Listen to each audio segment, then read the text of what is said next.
এটি দেখো। আসসালামু আলাইকুম, কেমন আছেন সবাই? আশা করি ভালো আছেন। তো আমি এখন যে খামারে আছি এই বয়স হচ্ছে আজকে 24 দিন। তো উনি আমাকে মাত্রই ফোন দিছে বা আমার স্টাফকে ফোন দিছে।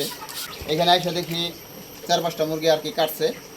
তারপরে ঘরের ভিতরে ঢুকলাম, ঢোকার পরে দেখি অনেকগুলা মুরগি আর কি মানে বোঝা যায় যে কোনগুলা মুরগি একটু দুর্বল হয়ে পড়ছে। এরা নড়ে চড়ে না, স্প্রে করলেও এরা নড়ে চড়ে না। তো এদেরকে দেখে দেখে আলাদা করার পরে এখানে রাখা হয়েছে। এই অল্প কিছু মুরগি আমি বার করছি। তারপরে ওনার কাছে ছিল এইটা, এই মাথাটা নষ্ট। তো আমি পরে আবার নতুন মাথা একটা আনাইলাম।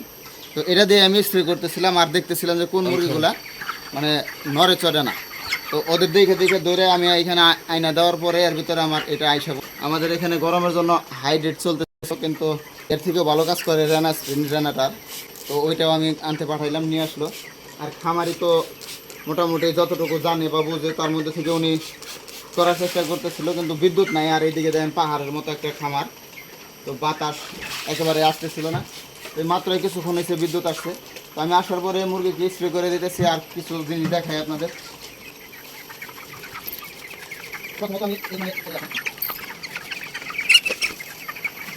এই যে মুরগিগুলা দেখেন, এটাও মানে গাছ ছেড়ে দিছিল, নড়াচড়া করে নাই। এইটা তো এরকম আরও আছে। প্রথম আমি এই জায়গাটুকু খালি করাইছি, এখান থেকে লিটার এদিকে সরাইছি, এদিকে সরাই আমি ফ্লোরে পানি মারি দিছি।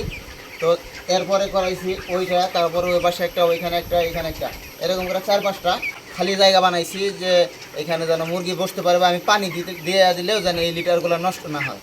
আর এটার বয়স যেহেতু 24 দিন, আরও 6 দিন আমার পালতে হবে, তখন এই লিটারের সংকটে জানি না ভুগতে হয়। আর যেহেতু আর 6 দিন আছে বাকি, তো প্রত্যেকটা ঘরে একটা জিনিস দেখাই, যে একটা সাইড বেশি ব্যবহার করে, মুরগি আর একটা সাইড ব্যবহার করে না গরমের সময়। তো এই বিষয়গুলোর লক্ষ্য করলে দেখা যায় যে রাত্রেবেলায় পুরো ঘর নিতেছে, কিন্তু দিনের বেলায় যখন বেশি গরম থাকে ওই সময় মতো এই একটা পাশ যে কোনো ঘরেরই যে কোনো একটা পাশ ব্যবহার করে। তো এক পাশের ভুসি ভালো থাকে। এখানে যেহেতু আমি পানি ঢালছি, রাত্রেবেলায় প্রয়োজনে অল্প করে কিছু আমি ভুসি দিয়ে দেবো। তারপরে আবার কালকে আমি এই জায়গাটার মধ্যে আমি আবার পানি দেবো। এইভাবে বেচা পর্যন্ত আমি একটা জায়গা খালি রাখবো, বা পুরা যে সাইডটাতে মুরগি দিনের বেলায় গরমের সময় বেশি বসে এই সাইডটাই আমি পুরা খালি করে রেখে এই সম্পূর্ণের মধ্যে আমি পানি দিয়ে দেবো। আর হচ্ছে যে এরকম একটা স্প্রে বোতল বা বিষের ট্যাঙ্কি নিয়ে নিতে পারেন। তো প্রতি ঘন্টায় 1-2 বার করে এভাবে ঘুরতেছেন, ভিতরে স্প্রে করতেছেন। মুরগিটাকে দাঁড়া করায় রাখতে হবে। মেন হিসাব হচ্ছে যে ওর বুকের মধ্যে যেন বাতাস লাগতে পারে, বুকের মধ্যে যেন কোনো একটা মানে ঠান্ডা একটা আবহাওয়া তার লাগে। যেহেতু বিদ্যুৎ না থাকে, তখন করণীয় হচ্ছে ঘরটা একেবারে খালি করে ওইখানে পানি ঢাইলা দিলে ওইখানে আইসা মুরগিগুলা বসে। এই যে দেখেন এদিকে পিছনে এখানে যে খালি জায়গাটা, এখানে একটু বেশি বসছে। তো এরকমই যে এদিকে দেখাও, এই যে দেখেন এই পাশে একটা খালি করছে, এখানেও বেশি বসছে, এখানেও বসছে। আবার এইখানে যে একটা ফ্যান আছে বিদায় এইখানে আর একটু বেশি বসছে।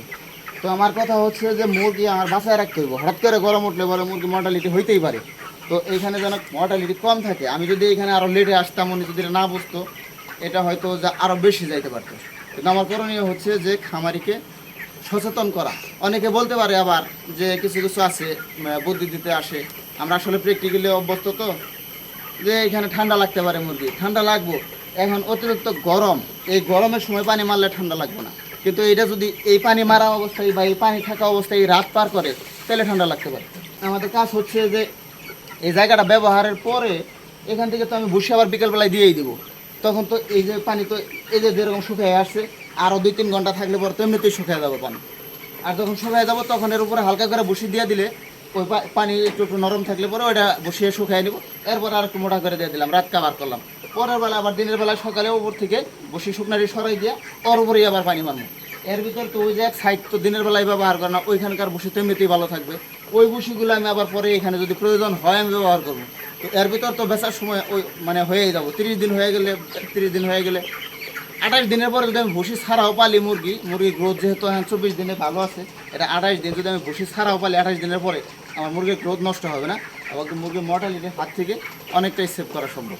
আশা করি আজকের ভিডিওটাতে আপনাদের একটু হলেও উপকার হবে। আর যারা আমাকে বুদ্ধি দিতে আসেন, আমি মনে করি না যে আমার কারো বুদ্ধির প্রয়োজন আছে, কারণ আমার মুরগি আমি কীভাবে সুস্থ রাখবো, ভালো রাখবো, এটা আমি ভালো বুঝি। ধন্যবাদ সবাইকে, ভালো থাকবেন। আসসালামু আলাইকুম।